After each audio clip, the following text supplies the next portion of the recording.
13তম দিনে কত আয় করলো সালমান খানের সিকান্দার সিনেমা।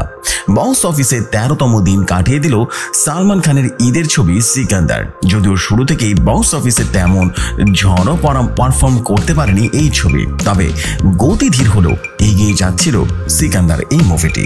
এর মধ্যে সালমান খানের সিকান্দার সঙ্গে লড়াই করতে জাট নিয়ে হাজির হয়েছেন সানি দেওয়াল।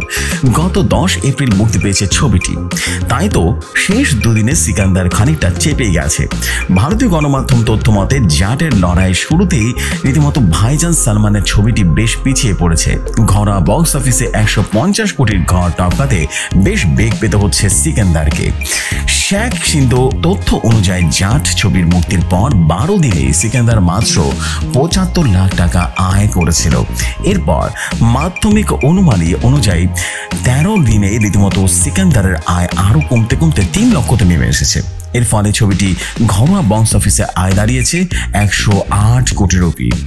এছাড়াও সিকান্দার বিশ্বব্যাপী 225 কোটি টাকা আয় করে ফেলেছে। এমনই সব নিত্য নতুন নিউজ পেতে রেডিও শহর নিউজের সাথেই থাকুন। আমাদের ফেসবুক পেজে অবশ্যই লাইকস ফলো করতে ভুলবেন না।